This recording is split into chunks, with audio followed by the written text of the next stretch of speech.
After you've edited a file or worked on a multi-track session, you can save that file or mix down the multi-track session to a file and save it. When you go to save a file, you will be faced with a whole lot of file formats to choose from. I want to give you an overview of those file formats in this tutorial. Now, I've brought in a file over here for this demo, but you don't need to bring any files in. I just want to explain these things to you, and I need to have that open to show you the Save As dialog box. So I'm going to go to File, Save As, and inside here there's a thing called Format. Click that drop-down arrow, and here are all the various formats that you can save a file to inside Audition. And it may seem a bit daunting, particularly when you look at that long list of things, or you see Monkeys Audio. What the heck is that? If you haven't seen that before, that'll be a new thing for you. So I'll cancel out of this and just give you an overview now.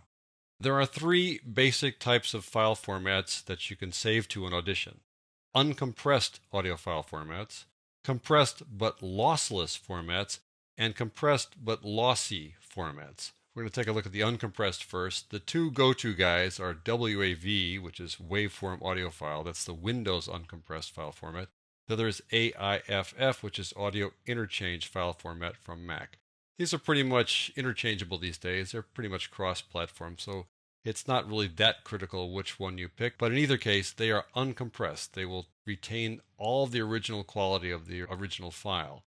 MOVs are the QuickTime files, and these are audio only inside Audition, and there's very few options when you choose MOVs. So your two go-to guys are WAV and AIFF when you want to have uncompressed audio file formats.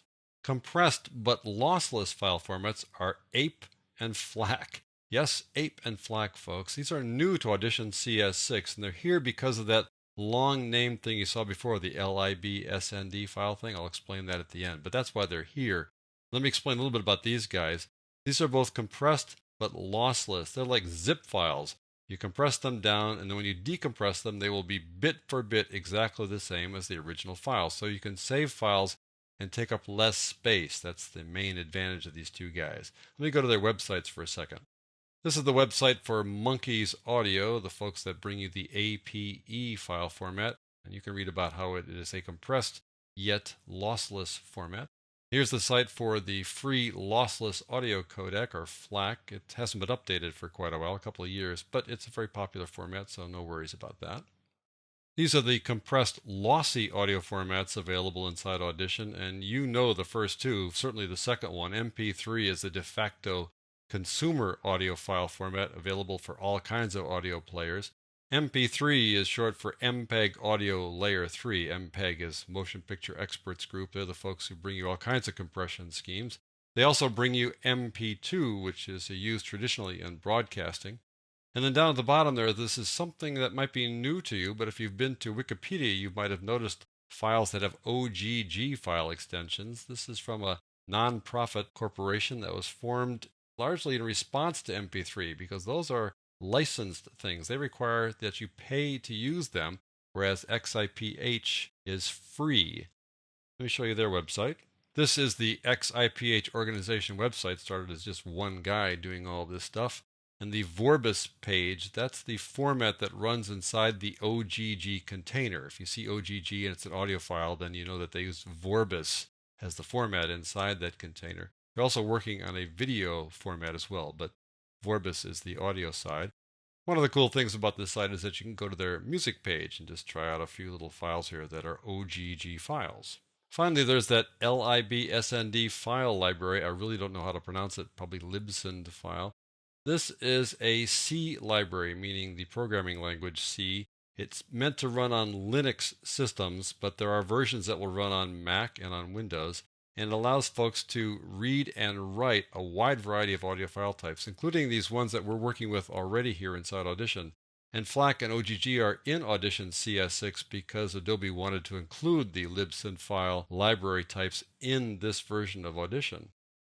The thing is, if you don't have this library running on your computer, you won't necessarily be able to work with these file types outside of Audition. They typically are specific to certain types of software. And if you go to this website to download a version for Windows or Mac, you'll probably have to pay for it if you want to use it. It won't install otherwise. At least that's how it was when I did this tutorial.